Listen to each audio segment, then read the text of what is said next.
was in heaven having a conversation with other gods who said they're going down to earth because man is acting the fool down there. And they're going to babble their tongues, right? So they came to earth.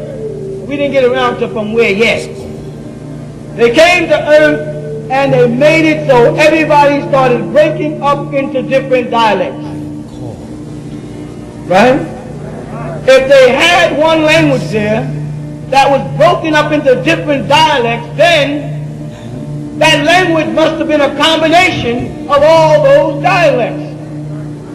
So when God was speaking, you would have heard Arabic as Syriac, Hebrew, Amharic, Chaldean, Akkadian. You would have heard the language. This is why they say cuneiform or wedges.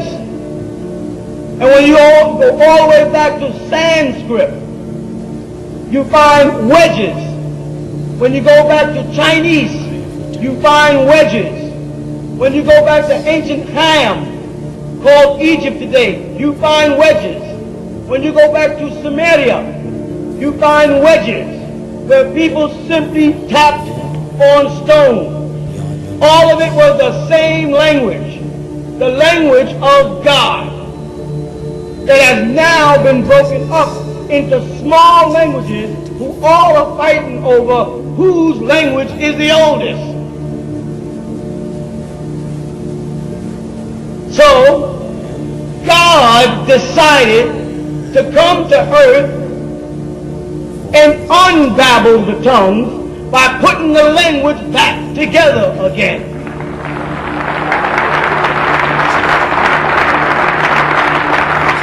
No doubt about it.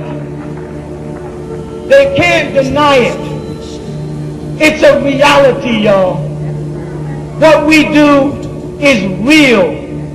They're trying to figure out a language. They created their own language, a whole language. And they did it at the same time that a plot to introduce Ebonics from ebony in it, which is as racist as you can get. We don't need an ebony language, a white language, or a black language. We need a human language. And we need a language that God spoke, so we can what? Speak to God. The reason why Muslims are going on pilgrimages and dying in Mecca, and Christians are dying all over the place while they're still praying, is because they're not speaking to God. They're speaking at God. Oh God, Ya Allah, Ha Elohim. With me? So you've been given back a 25,000-year-old language, resurrected, and it's going to be easy for you to remember it. Learning is the process of remembering things. That's just part of it. Remember? When they come, and they are going to come, you must be prepared. These little kids are starting now to learn the language of God so that they can talk to God and make God their personal Savior. You can't make God your personal Savior if you can't sit down and have a personal conversation with God. You see? How many of the women here with children eventually want their children to be speaking that language of God? How many women don't want their children to come up here on the stage eventually? Because you know this crowd is going to expand from year to year. No doubt about it. More is going to be happening. How many, I say, of you women want your children doing that? How many young men want their sons to be proud if they have found themselves?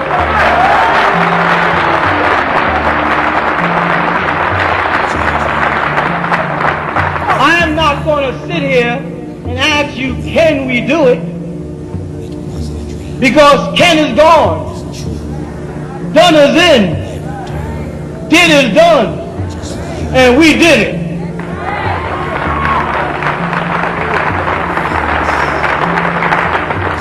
They cannot match the powers that are being given to us, the guidance and the protection. Only those who worked here at the Holy Land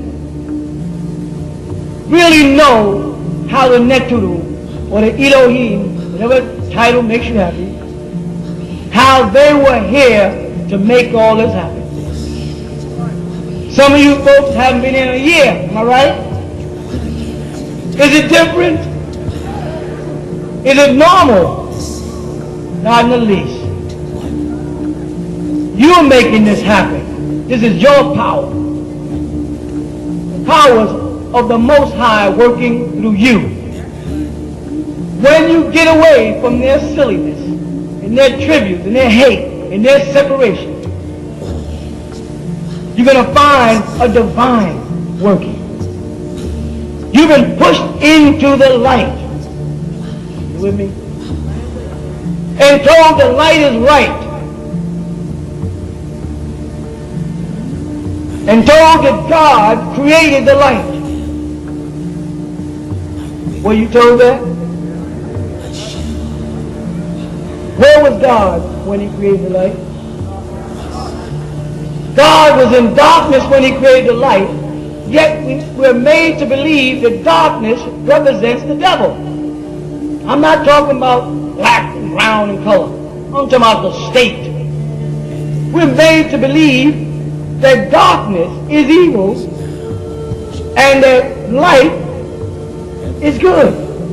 When in actuality, in order for you to get a good night, a restful night, a peaceful night's sleep, the first thing you do is cut off the lights.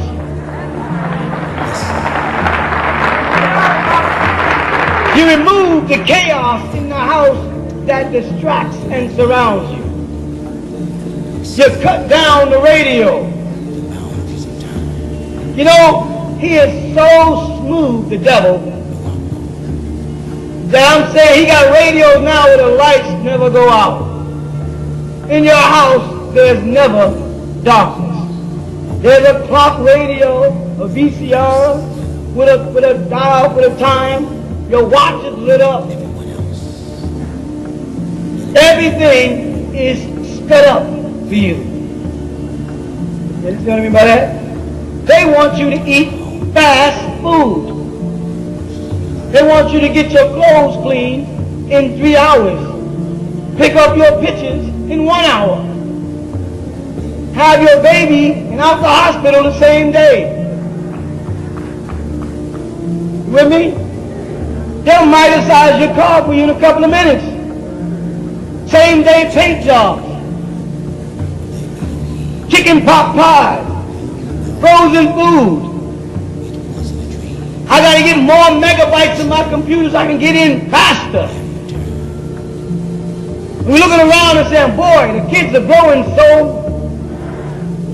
You're allowing them to speed up time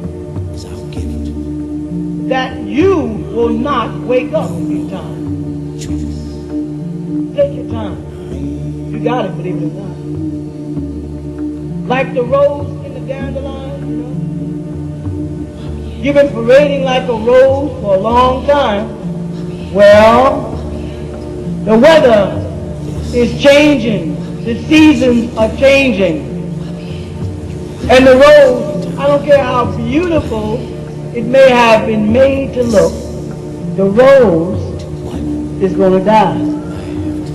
And the dandelion, simple but permanent.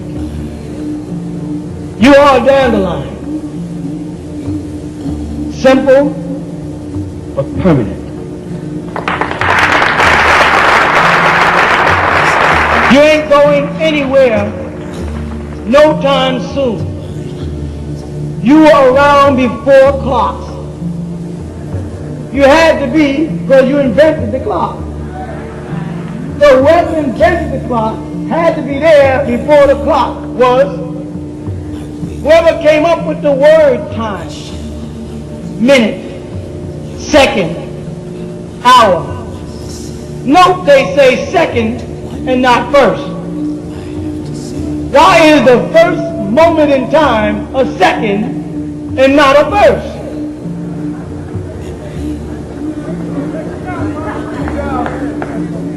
That's because if you go to prehistory, and history is time, if there's a prehistory or before history, then there has to be a first.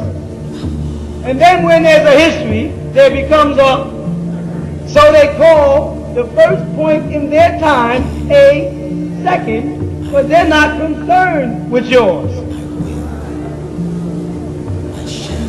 When you get the clock working again,